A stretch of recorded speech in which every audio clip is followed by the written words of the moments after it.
स्वागत करते हैं हम आप सभी का अल्ट्रा जीएस क्लासेज में। हम लेक्चर 2 लेकर के आए हैं अम्ल क्षार लवण का, जिसमें अम्ल और क्षार बताए गए थे। लवणों के प्रकार से आप लोगों को पढ़ाना था, इसमें लवण भी बताए गए थे। तो मैं आप लोगों को बता दूं कि इस लेक्चर में हम आप लोगों को लवणों के प्रकार से बताएंगे, पीएच मान वगैरह बताएंगे निकालना। चलिए देखते हैं। सबसे पहले अब जाने कि लवण, ध्यान दें, लवण कितने प्रकार के होते हैं। तो आप जान लें ही कि 6 प्रकार के होते हैं। कितने? 6 प्रकार के। आप मान लेते हैं 6 प्रकार के होते हैं। आप लोगों को मैं बता दे रहा हूं। पहला होता है सामान्य लवण। ध्यान दें, क्या होता है? सामान्य लवण। अब सामान्य लवण क्या होते हैं, एक एक करके जानेंगे। ये लवण जिसमें विस्थापनीय H+ व OH- आयन नहीं होते हैं। कहने का मतलब ऐसे लवण जिसमें H+ आयन व OH- आयन विस्थापन के दौरान ना हो, उसे क्या कहते हैं? सामान्य लवण, यानी साधारण नमक जिसको कहते हैं। क्या कहते हैं? साधारण नमक। अब देखें यहां, आप एग्जांपल में आप लोगों को बता दे रहा हूं, जैसे साधारण नमक यानी ACl। अब इसमें ना ही H+ आयन है और ना ही OH- है, ना ही H+ आयन है और ना ही OH- आयन है। अर्थात इससे पता चलता है कि सामान्य लवण में H+ आयन और OH- आयन दोनों उपस्थित नहीं होते हैं। ठीक, चलिए इसके बाद हम लोग देखते हैं अम्लीय लवण नंबर 2। ये नंबर 1 था। नंबर 2 देखते हैं अम्लीय लवण। अब अम्लीय लवण क्या होता है? अम्लीय लवण को इंडिकेट करके बताया जा रहा है। देखिए, वे लवण जिसमें विस्थापनीय में H+ आयन होते हैं। क्या होते हैं? H+ आयन होते हैं। कहने का मतलब ऐसे लवण जिसके विस्थापन के दौरान हमको H+ आयन प्राप्त हो, ऐसे लवण क्या कहलाते हैं? अम्लीय लवण कहलाते हैं। जैसे एग्जांपल में आप लोग देख लें NaHSO4। तो आप इसको नोटिस करें, H को, यहाँ H+ आयन हमको क्या हो रहा है? प्राप्त हो रहा है। H+ आयन हमको प्राप्त हो रहा है। इससे हम ज्ञात कर सकते हैं यह कौन सा लवण है? अम्लीय लवण है। क्या है? अम्लीय लवण है। चलिए इसके बाद हम लोग देखते हैं नेक्स्ट, तीसरे नंबर को, क्षारकीय लवण।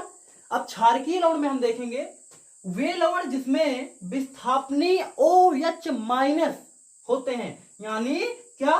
OH- आयन होते हैं। कहने का मतलब जब विस्थापन के दौरान जब हमको OH- आयन प्राप्त होते हैं तो ऐसे लवण को हम क्या कहते हैं? क्षारकीय लवण कहते हैं। इसके एग्जांपल्स में आप बस थोड़ा थोड़ा ध्यान दें, काफी आप लोगों को जो है देखने की आवश्यकता नहीं है, मैं आप लोगों को बता दे रहा हूं। जैसे यहां ध्यान दें OH, अब ये है OH, यानी यहां पर OH- आयन हमको मिल रहा है, अर्थात यह क्या है? क्षारकीय लवण। आप लोगों को सबसे इंपॉर्टेंट चीज हम बता दें, जो मैक्सिमम पूछा जाने वाला है वो है आपका इंपॉर्टेंट सामान्य लवण है।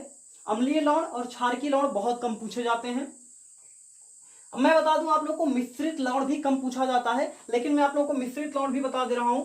कहने का मतलब जो इंपॉर्टेंट है उसको मैं बता दूंगा, और ये बस लिख दिया इसलिए गया है कि आप सबके बारे में कुछ ना कुछ जान लें। चलिए मिश्रित लवण को देख लें। वे लवण जिसमें एक से अधिक धन आयन व ऋण आयन पाए जाते हो। कहने का मतलब ऐसे लवण जिसमें एक से अधिक धन आयन व ऋण आयन पाए जाते होंगे, ऐसे लवण को क्या कहेंगे? मिश्रित लवण। ऐसे ही जाने, मिश्रित का मतलब होता है मिक्स कर देना, यानी इसमें कुछ धन आयन भी पाए जाएंगे और कुछ ऋण आयन भी पाए जाएंगे। अर्थात क्या? ऐसे लवण जिसमें अधिक धन आयन व ऋण आयन पाए जाते हों, ये क्या कहलाते हैं? मिश्रित लवण कहलाते हैं।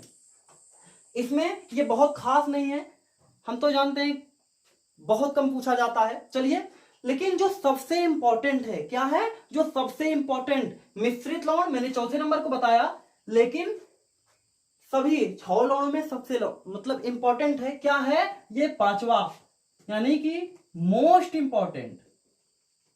क्या है? मोस्ट इंपॉर्टेंट द्विक लवण। क्या? द्विक लवण। ध्यान दें, ध्यान से बिल्कुल सुनिएगा। 2 सरल लवणों के जलीय विघटन के वाष्पीयकरण से प्राप्त लवण को द्विक लवण कहते हैं। यानी जब 2 सरल लवणों को हम जलीय जल में विघटन करवाते हैं और उसके वाष्प के कारण जो प्राप्त होता है जो लवण, उस लवण को क्या कहते हैं? द्विक लवण। एग्जाम्पल में क्या है? आप लोग ध्यान दें, एग्जाम्पल में क्या है K2SO4 इंटू Al2SO4 का होल थाइस इंटू 24H2O। इसके मतलब आप इसको जानते होंगे कि यह क्या है, ध्यान दें, फिटकरी एलम। क्या है? फिटकरी एलम, यानी फिटकरी का फार्मूला है, बहुत इंपॉर्टेंट है। यह हर बार पूछा जाता है कि फिटकरी का फार्मूला क्या है। तो हम जानते हैं कि K2SO4 इंटू Al2SO4 का होल थाइस इंटू 24H2O। यह बहुत बार पूछा गया है, तो आप यहीं से जान लें कि फिटकरी का फार्मूला भी आपका यही होता है और इसी को द्विगलौण भी कहते हैं। चलिए नेक्स्ट देखते हैं, छठा नंबर संकर लौण। यह भी बहुत इंपॉर्टेंट नहीं है, लेकिन हम आप लोगों को बता देते हैं। वे लौण जिसमें यानी कि आयन धनायन अथवा उदासीन अणु किसी धात्विक धनायन के साथ, यानी कि वे लवण जिसमें आयन अथवा उदासीन अणु किसी धात्विक धनायन के साथ उपसहसंयोजक बंध बनाते हैं। क्या करते हैं? उपसहसंयोजक बंध बनाते हैं। उन्हें क्या कहते हैं? संकर लवण। बहुत खास नहीं है, आप लोग बस जान लें, ये आपका एग्जाम्पल है। K4 बड़े ब्रैकेट में Fe, छोटे ब्रैकेट में Cn होल 6 और बड़ा ब्रैकेट आपका क्लोज। यानी आप लोगों को मैंने क्या बताया? सामान्य लवण, अम्लीय लवण, क्षारकीय लवण, मिश्रित लवण, द्विक लवण और संकर लवण। लेकिन इंपॉर्टेंट क्या है? खाली सामान्य लवण और आप लोगों को बता दें ये द्विक लवण, जो मोस्ट इंपॉर्टेंट है, हर बार पेपर में पूछा जाता है और मैक्सिमम पेपरों में पूछा जाता है।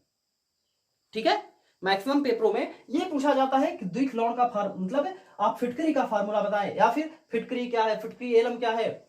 ठीक है, इसी तरीके से हम द्विक लवण को बताते हैं। चलिए इसके बाद हम आप लोगों को बताते हैं हाइड्रोजन आयन सांद्रण तथा पीएच मान। हाइड्रोजन आयन सांद्रण तथा पीएच मान। अब हाइड्रोजन आयनों के मोल प्रति लीटर में सांद्रण व्युत्क्रम में लघुगुणक, ध्यान दें, हाइड्रोजन आयनों के मोल प्रति लीटर में सांद्रण के व्युत्क्रम में लघुगुणक को क्या कहते हैं?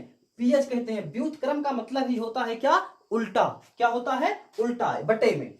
तो आप इसका फार्मूला जान लें। पीएच क्या होता है?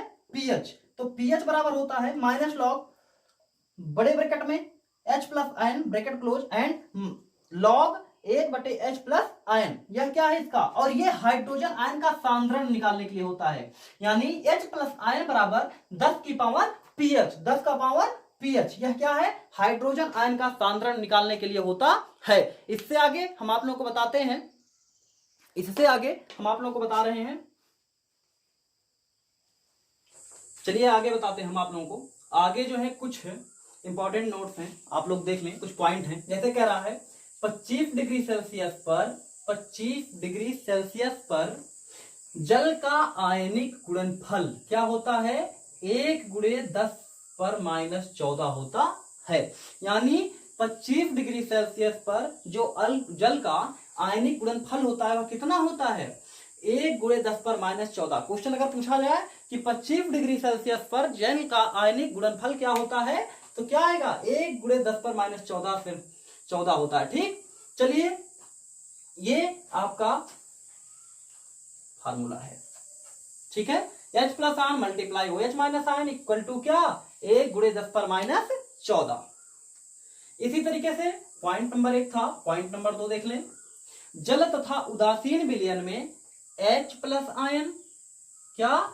H प्लस आयन और OH माइनस आयन तथा OH माइनस आयन की संख्या क्या होती है? आपस में समान होती है। जैसे H प्लस आयन बराबर OH माइनस आयन बराबर 1×10⁻7। ये क्या है? आपस में समान होती है। दूसरे पॉइंट से चलिए अब हम आप लोगों को पीएच स्केल बता देते हैं। पीएच स्केल में 0 से 14 तक का मान होता है। 0 से 14 तक की वैल्यू होती है। तो मैं आप लोगों को बता दे रहा हूं, ध्यान दीजिएगा, बिल्कुल एकदम ध्यान से सुनिएगा।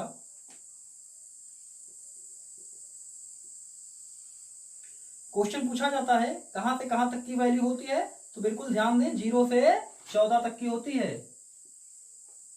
ठीक है, ये होता है आपका 7, ध्यान दें। अब मान लो 1 2 3 4 5 6, 7 के बाद 8 9, 10, 11, 12, 13 और ये 14। ये 14, ध्यान दें 0 से 14 तक की वैल्यू होती है। तो आप लोग यह जाने कि क्या है, आप लोग यह जाने कि आप लोगों को पता होगा कि 7 से कम जब इधर आएंगे तो अम्लीय होगा। क्या होगा? अम्लीय।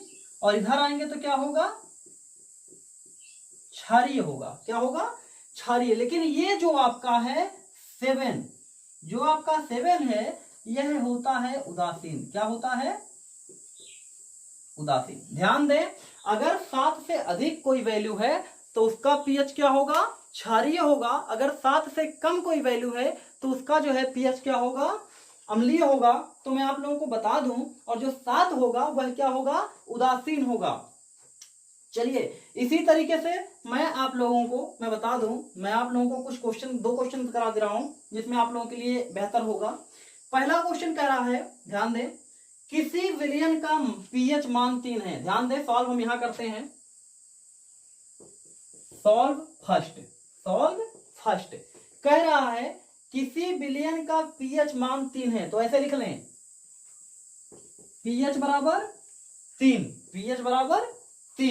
अब ध्यान दें, जिसमें उपस्थित हाइड्रोजन आयन का सांद्रण ज्ञात करना है। तो आप जानते हैं कि हाइड्रोजन आयन का सांद्रण ज्ञात करना है, तो ऐसे आप लिख लें।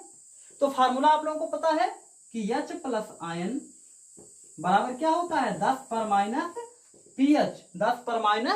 पीएच। यानी हाइड्रोजन आयन का सांद्रण निकालने के लिए 10 पर माइनस कितने? 3। यही क्या है? इसका पीएच है, इसका हाइड्रोजन आयन का सांद्रण है। तो ये आपका निकल गया। क्या हुआ? ये आपका निकल गया। ठीक। अब सॉल्व नंबर दूसरा देख लें, यहीं पे सॉल्व 2 देख लें। सेकंड कह रहा है 1 बिलियन में हाइड्रोजन आयन का सांद्रण कितना है? 10 पर माइनस 9 है। ध्यान दें, हाइड्रोजन आयन का आपकी बार क्या दिया है? सांद्रण कितने? 10 पर माइनस 9 दिया हुआ है। अब कह रहा है कि उस बिलियन का जो है पीएच ज्ञात करें। क्या करें? पीएच क्या करें? ज्ञात करें। तो पीएच हमको निकालने के लिए पता है कि H प्लस आयन बराबर क्या होता है? 10 पर माइनस पीएच। जब 10 पर माइनस पीएच होता है तो हम जानते हैं हाइड्रोजन आयन कितना दिया है? 10 पर माइनस 9 बराबर 10 पर माइनस पीएच। तो हम घातांकों की तुलना करेंगे, यानी जब हम घातांकों की तुलना करेंगे तो पीएच बराबर कितना आ जाएगा? 9। ध्यान दें, अगर इसका जो है पीएच 9 आ रहा है तो कह रहा है उसकी प्रकृति बताएं। अगर पीएच 9 आ रहा है तो अम्लीय होगा कि क्षारीय होगा? तो हम जानते हैं क्या होगा? क्षारीय होगा। क्या होगा? क्षारीय होगा। ध्यान दें, बिल्कुल इसी तरीके से अब मैं आप लोगों को बता दूं,